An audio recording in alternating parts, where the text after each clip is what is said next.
오후 예배 나오신 우리 성도님들 모두 주님의 은혜와 사랑이 가득하시기를 바랍니다. 오늘은 에베소서 2장 1절부터 10절 말씀을 중심으로 긍휼이 풍성하신 하나님, 이런 제목으로 함께 말씀을 나누기를 원합니다.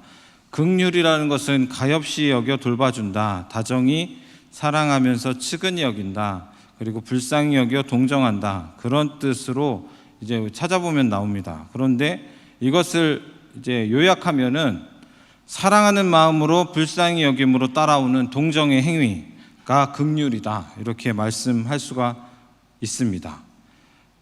그러니까 그러한 유사 행위 중에서 긍휼이란 말은 어떻게 보면 한글 표현 중에 가장 강력한 표현이라고 저는 믿습니다. 왜냐하면 예수 그리스도의 십자가로 인한 구원의 사건에 관한 부분에서 이 긍휼이 항상 쓰이기 때문에 그렇습니다. 하나님은 어떤 분이신가 라고 할 때 하나님은 긍휼이 풍성하신 분이라고 말씀드릴 수 있습니다. 얼마만큼 긍휼이 풍성한가? 그것은 오늘 3절에 보면은, 우리 3절 읽도록 하겠습니다. 시작. 전에는 우리도 다 그 가운데서 우리 육체의 욕심을 따라 지내며 육체와 마음에 원하는 것을 하여 다른 이들과 같이 본질상 진노의 자녀이었더니. 아멘. 본질상 진노의 자녀인 우리를 살리실 정도로 긍휼이 풍성하신 분이다 라는 사실입니다. 진노의 자녀라는 것은요, 하나님의 형벌을 받아 마땅한 사람을 지칭하는 말입니다. 거기에 본질상이란 말이 붙어 있죠. 그것은 이미 하나님의 구속의 은혜를 떠난 인간의 자연적인 상태입니다. 그러니까 본질상 진노의 자녀라는 것은 그냥 그대로 살면 심판을 면할 수가 없는 죄인이다, 심판을 면할 수가 없다, 형벌을 면할 수가 없다라는 것입니다. 그 죄는요, 아담으로부터 왔죠. 아담의 불순종으로 들어온 죄가 모든 사람에게 이르렀고요, 사망이 모든 사람에게 왕노릇하여서 우리는 모두가 다 본질상 죄인이 되었습니다. 로마서 5장 12절에 그러므로 한 사람으로 말미암아 죄가 세상에 들어오고 죄로 말미암아 사망이 들어왔나니 이와 같이 모든 사람이 죄를 지었으므로 사망이 모든 사람에게 이르렀느니라.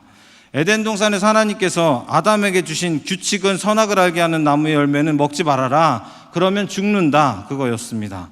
죄로 인한 결과가 사망이라고 분명히 하나님께서 말씀하여 주셨는데 그럼에도 불구하고 어겼습니다. 불순종하였습니다. 그래서 인간에게 찾아온 것은 죄로 인한 사망이다 라는 것입니다.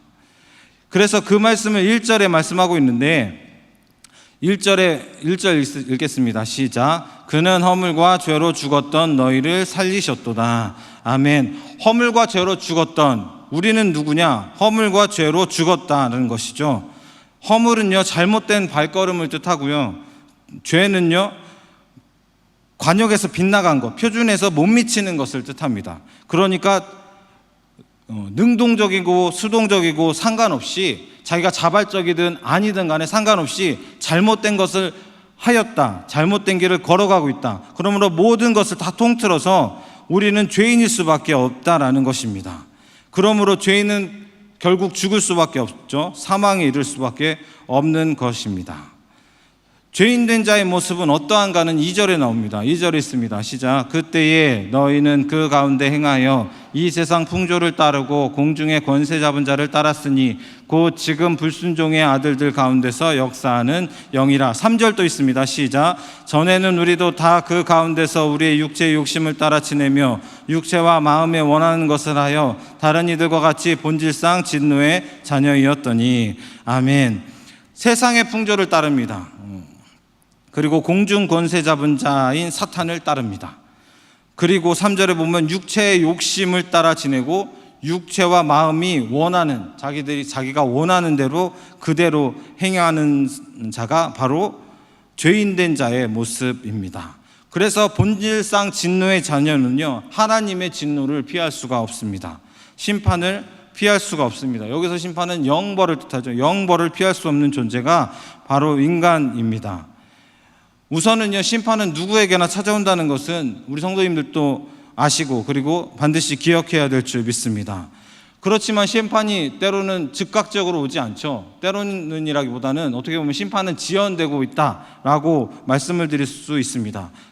성경에도 나오는데 히브리서 9장 27절에 보면 한 번 죽은 것은 사람에게 정하신 것이요 그 후에는 심판이 있으리니, 심판이 있는 것이죠. 그런데 베드로후서 3장 7절에 보면 이제 하늘과 땅은 그 동일한 말씀으로 불사르기 위하여 보호하신 바 되어 경건하지 아니한 사람들의 심판과 멸망의 날까지 보존하여 두신 것이니라. 때가 당장 다가오지 않고 심판이 뒤에 있을 것이다. 물론 언제 있을지 모르는 것이죠. 예수님께서도 비슷한 비유를 하셨습니다. 그러니까 죄를 지고 죄인 된 자를 즉각적으로 심판하고 영벌에 처하지 않고 뒤로 미루시는 것에 관하여서 예수님이 말씀하신 건 마태복음 13장 24절 이하에 보면 천국은 어떠하다는 것을 설명하면서 천국은 마치 좋은 씨를 제밭에 뿌린 사람과 같다, 그렇게 표현을 합니다. 그런데 그 가운데서 원수가 뭘 하냐? 가라지를 덧뿌리고 갑니다. 그러면서 가라지는 어떻게 되죠? 시간이 지나면서 그냥 같이 있죠. 싹이 나고 결실할 때까지 가라지가 같이 자랍니다. 그러면 이제 농사를 지면 알듯이 벼와 그리고 가라지 피 같은 것들이 이렇게 자라면 눈에 나중에 잘 띄죠. 나는 잘 띄고 그리고 같이 익어갑니다. 그럴 때 이 예수님께서는 가라지가 보이는데 그것에 대해서 즉시 제거하라 하지 않으시고 추수 때까지 두라, 그렇게 말씀합니다. 그리고 나서 추수 때가 되면, 심판의 때가 되면, 결산할 때가 되면 가라지를 먼저 거두어서 불사르고 나중에 곡식은 거두게 된다, 그렇게 말씀하고 있습니다. 물론 신약에서 심판이 즉각적으로 없었던 것은 아닙니다. 그러니까 이렇게 굉장히 긴 기간 동안에 지연이 아니라 조금 짧은 시간에 심판이 있었던 적도 있죠. 아나니아와 삽비라 사건을 아실 겁니다. 아나니아와 삽비라 사건에서 하나님께 드리고자 했던 그것을 거역하고 드리지 않고 일부만 드렸던, 주님을 약속을 지키지 않은 자 아나니아와 삽비라를 어떻게 하시죠? 죽이십니다. 거기서 보면은 물론 회개할 수 있는 기회가 아주 없었던 것은 아니나 제가 지금 앞에서 이야기했던 것만큼의 긴 기간이 아니라 짧은 기간에 불순종한 것에 대한 즉각적인 심판이 있기도 합니다. 그러나 우리가 영생과 영벌을 이야기할 때 이러한 것보다 오히려 나중에 예수님께서 다시 오실 그 예수님, 우리가 인생이 끝나고 또한 하나님 앞에서 심판대 앞에서 만날 그 곳에서는 분명한 것은 많은 기간들을 우리가 가질 수도 있습니다. 그렇지 않을 수도 있고요. 그래서 이제 불신자들의 그러한 연수가 혹시 길더라도 때로는 그 가운데서 가라지가 곡식보다 더 잘 자라서 다른 사람들이 볼 때 너무나 튼실하고 너무나 아름다워 보여도 우리가 볼 때, 현실적으로 볼 때 죄인 된 자, 예수 그리스도를 믿지 않은 세상 사람들이 더 형통해 보여도 결국 그 끝은 심판이고 멸망이라는 사실을 우리 성도님들이 꼭 기억하시기를 바랍니다. 그래서 이제 이러한 유의 모습들은 어떤 것이냐? 예수 그리스도를 영접하기 전에 나와 같은 모습이다라는 것을, 죄인된 모습은 나와 같은 모습이라는 것을 기억해야 되는 것입니다. 예수님을 영접하지 않았을 때 나의 모습도 사실은 다를 바가 없다는 것이죠. 다를 바가 없는 것입니다. 똑같이 본질상 진노의 자녀인 것입니다. 예수 그리스도를 믿지 아니하는 많은 사람들은 다 마찬가지로 심판을 받을 수밖에 없는 자입니다. 그런데 그런 가운데서 예수 그리스도를 영접하면 본질상 진노의 자녀에서 예수 그리스도의 자녀로 변화되는 것입니다. 예수 그리스도를 영접하면 진노의 자녀에서, 멸망받을 자, 멸망한 자에서 생명을 얻은 자가 되는 것입니다. 그것이 구원이죠. 그러한 변화와 구원은 그러면 어떻게 이루어지느냐? 오늘 말씀에 보면은 한마디로 예수 그리스도의 전적인 은혜로 가능하다라는 사실입니다. 그 말씀이 4절에 나옵니다. 4절 한번 다시 읽습니다. 4절 시작.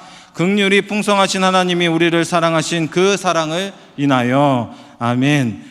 긍휼의 풍성한 긍휼하심으로 인하여 우리는 그 은혜로 구원을 받은 것입니다. 우리를 긍휼히 여기셨기 때문에 하나님께서 우리에게 세 가지 일을 행하신 것이죠. 여기 보면 5절에 보면 우리를 그리스도와 함께 살리시고, 6절에 보면 또 함께 일으켜 주시고, 그리고 마지막으로 하늘에 앉히셨습니다. 하나님께서 우리를 그리스도와 함께 살리셨다. 허물로 죽을 수밖에 없는 우리를 그리스도와 함께 살리셨다. 그거 보면 5절에 보면은 첨가하는 말씀 있죠. 너희는 은혜로 구원을 받은 것이다. 죄의 유전으로 누구나 죄 때문에 죽게 되었는데, 그런 하나님께서는 그의 택하신 자들에게 그 연결고리, 유전을 끊게 하신 거죠. 십자가를 지시고 죽었다가 다시 부활하심으로 인해서 죄로 인한 죽음에서 벗어나서 새로운 생명을 얻게 해 주셨습니다. 그리고 그리스도와 함께 일으켜 주시고 하늘에 앉히셨습니다. 그리스도와 함께 하늘에 앉힌 것이죠. 그러니까 죽은 상태에서 살려주신 다음에 이렇게 세워주시고 옮겨서 하늘에 앉히신 것이죠. 생명의 자리로 옮겨주신 것입니다. 그러므로 우리는 신분이 바뀐 것입니다. 자리가 바뀐 것이죠. 그래서 사망의 왕노릇하는 그런 악한 사단의 자녀가 아니라, 진노의 자녀가 아니라 예수 그리스도의 그 빛 대신 그리스도의 자녀다. 그렇게 우리는 신분이 변화된 것입니다. 그래서 우리는 이 세상에서 어떻게 살아야 되느냐? 소망을 가지고 인생을 살아갈 수가 있는 것입니다. 우리는 심판의 때에 죽음이 아니라 생명의 멸관을 얻고 천국에 들어갈 수 있는 것입니다. 그것을 확실히 믿으시기를 바랍니다.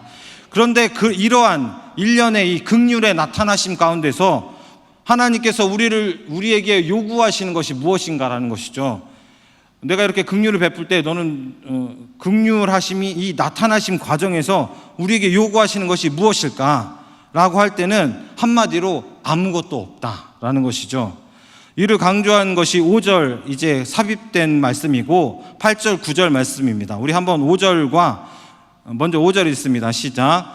허물로 죽은 우리를 그리스도와 함께 살리셨고 너희는 은혜로 구원을 받은 것이라. 8절 9절 시작. 너희는 그 은혜에 의하여 믿음으로 말미암아 구원을 받았으니 이것은 너희에게서 난 것이 아니요 하나님의 선물이라. 행위에서 난 것이 아니니 이는 누구든지 자랑하지 못하게 함이라. 아멘. 구원을 받기 위해 다른 곳 같으면 예를 들면 물건을 살 때는 돈을 요구하죠. 그리고 무슨 혜택을 누리려면 일련의 과정들을 이수하여라, 그런 요구들이 있는데 구원을 줄 테니 너는 무엇을 할 거냐, 그렇게 요구하지 않으시는 것이죠. 아무것도 필요가 없는 것입니다. 그냥 은혜로 받은 것입니다.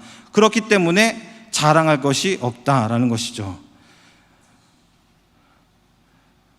하나님께서 우리에게 그러한 것을 주신 것입니다. 누구에게나 우리에게 기회를 주신 것입니다. 왜 기회를 주시느냐? 우리를 너무나 사랑하시기 때문에 그렇습니다. 5절에 허물로 죽은 우리를 그리스도와 함께 살리셨고 너희를 은혜로 구원을 받은 것이다. 그러면서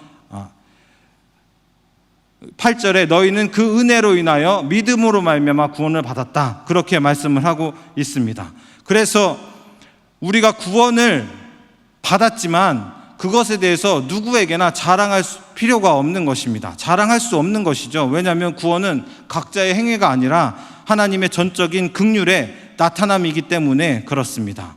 9절에 다시 한번 말씀드리면 행위에서 난 것이 아니니 이는 누구든지 자랑하지 못하게 함이라.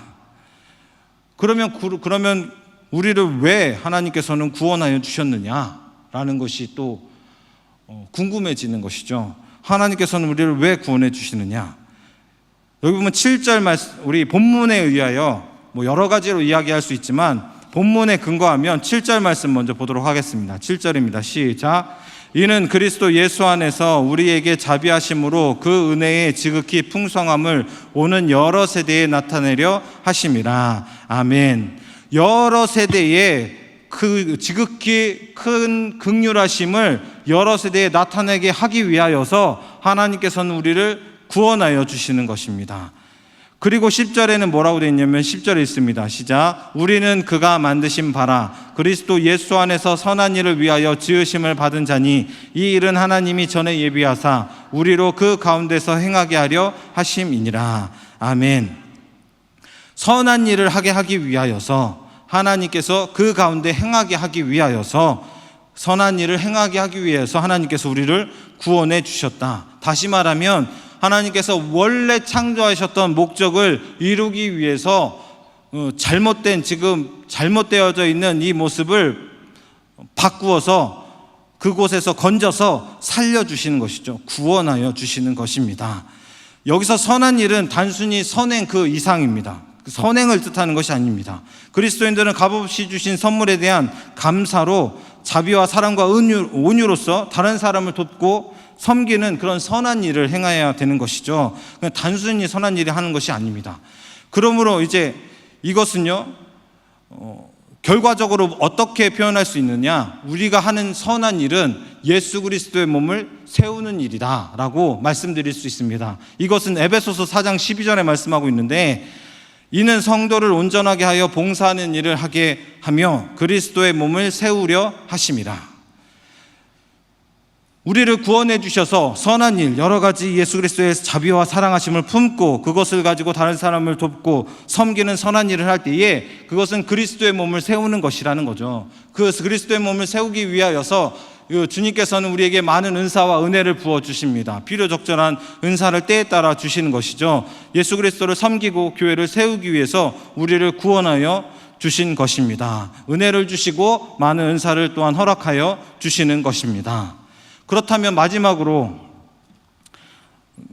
누가 구원을 받느냐, 어떻게 구원을 받느냐는 것이죠. 구원을 누가 받습니까? 정답은 질문 속에 있죠. 받으려고 하는 사람이 받는다라는 것입니다. 여기 8절 읽도록 하겠습니다. 8절 시작. 너희는 그 은혜에 의하여 믿음으로 말미암아 구원을 받았으니 이것은 너희에게서 난 것이 아니요 하나님의 선물이라. 아멘. 하나님의 선물이라는 표현을 씁니다. 하나님의 선물이다. 그리고 구원을 받았다. 선물로서 주시죠. 주실 때에 손을 내밀어서 받아야 되는 것입니다. 받는 자가 받을 수 있습니다. 이 받는다는 것은 마음을 믿어 의에 이르고 입으로 신하여 구원에 이른다. 받는다는 것은 물론 일정의 행위가 필요합니다. 그러나 여태까지 이야기했던 이 행위와는 다른 행위입니다.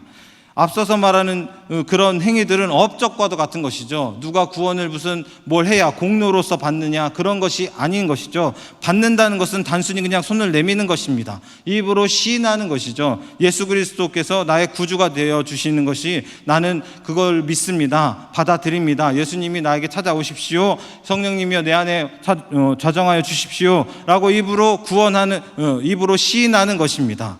그러한 일종의 행위인 것이죠. 선물을 받을 때 손을 내미는 것 가지고 당신 너무나 엄청난 일을 했으니까 나는 더 많은 선물을 주겠습니다. 그렇게 이야기하는 사람은 없습니다. 이미 정해진 선물을 줄 때는 손을 내밀어 받는 것이죠. 구원은 그러한 것이라는 것입니다. 그러므로 어느 누구나 동일하게 구원을 받은 것입니다. 어느 누구나 자신의 그 아무런 행위적인 것으로 인한 것이 아니라 전적인 긍휼이 풍성하신 하나님의 그 은혜로서 구원은 우리에게 주어주신 것입니다. 그리고 우리 성도님들은 다 그 구원을 손을 내밀어서 받은 줄 믿습니다. 손을 내미는 것, 그것이 믿음입니다. 믿음은요, 하나님께서 나에게 행하시는 것이 무엇인지 완전히 이해하고 움직이는 것이 아닙니다. 하나님을 다 이해할 수가 없고요, 우리에게 향하시는 그 놀라운 그런 예비된 은혜를 다 알 수가 없습니다. 계획들을 알 수가 없는 것이죠. 그냥 부족한 상태인데 그 상태에서 그저 예수님께서 나를 찾아오신 것을 감사합니다. 나는 예수님을 받아들입니다. 예수님을 영접합니다. 그냥 그대로 없는 대로, 죄 있는 대로, 죄인인 그대로 그렇게 예수님을 영접하는 것이 받아들이는 것입니다. 그것이 믿음인 것이죠. 그럴 때 하나님께서 베푸시는 그 은혜를 인정할 때 예수님께서는 나의 주인이 되어주시고 나의 삶을 인도해 주십니다. 더 알 수 있도록 깨달을 수 있도록 성령님께서 우리를 도와주십니다. 그러므로 손 내밀기만 하면 이 구원을 받는데, 그렇기 때문에 다시 한번 말씀드리면 자랑할 수가 없습니다. 자랑한다는 것은 전파하는 것도 자랑이고, 그리고 다른 업적을 뽐내는 것도 자랑인데, 여기서는 뽐내는 것을 말하는 거죠. 자신을 높이거나 의시될 필요가 없는 거죠. 예수 그리스도로 나는 구원을 받았으니까, 천국 백성이 되었으니까, 그것을 가지고서 사실은 자랑한다기보다는 기뻐하는 것이죠. 너무나 기뻐하고 환희하고 그런 신분의 변화, 하나님의 자녀가 된 것이 너무나 기뻐서 그것을 어떻게 해야 되느냐, 구원한 이유를 내 삶 가운데서 나타나 보이는 거죠. 금방 말씀드렸듯이 왜 구원하여 주시느냐? 하나님의 뜻을 이루시기 위하여서, 그리스도의 몸을 세우기 위하여서 우리를 그렇게 은혜의 지극히 풍성한 그 풍성하신 은혜의 하나님을 다른 사람들에게 나타내라고 우리를 구원하여 주셨으니까 구원받은 자가 무엇을 합니까? 그것을 나타나 보이는 거죠. 전하고 다른 사람들에게 복음을 계속 알리는 데에 힘써야 될 줄 믿습니다. 말씀을 마치도록 하겠습니다. 10절에 보면, 우리 10절 한번 같이 읽습니다. 시작. 우리는 그가 만드신 바라 그리스도 예수 안에서 선한 일을 위하여 지으심을 받은 자니 이 일은 하나님이 전에 예비하사 우리로 그 가운데서 행하게 하려 하심이라. 아멘. 10절 전반부에 보면 우리는 그가 만드신 바라 이렇게 말씀하고 있습니다. 이것은 우리는 하나님의 예술작품이다. 우리는 하나님이 걸작품이다. 그러한 의미와 같습니다. 구원을 통하여서 하나님께서 우리는 예술작품으로 만들어 준 것이죠. 긍휼의 풍성하신 그 긍휼이 우리에게 임했을 때 우리는 걸작품입니다. 성도님들은 그 무엇과도 비교할 수 없는 그런 긍휼이 풍성하신 하나님의 은혜를 받은 자들입니다. 그것 외에 자랑할 것이 없고요. 그것 외에 다른 사람들에게 전할 것은 없습니다. 물론 신앙생활을 하다 보면 더 많은 은혜를 구하고 그리고 부족한 것들을 또한 채워지기 위하여서 욕심을 내는 경우들이 많이 있습니다. 그런데 그것은 금방 표현했듯이 욕심일 수 있습니다. 하나님께서 원하시는데 주어지는 것이 아니고 자기가 자기의 뜻에 따라서 열심을 다해서 자신의 몸을 해하면서 구하는 것이죠. 그릇된 모습이 있을 수가 있습니다. 사실 다시 한번 이 시간에 자신의 처음 예수님을 영접하고 예수님을 만났던 그런 기억을 우리 되새기면서 떠올리면서 그것이 제일 소중하고 그것으로 인하여서 나는 새 생명을 얻었다. 빛의 자녀가 되었다.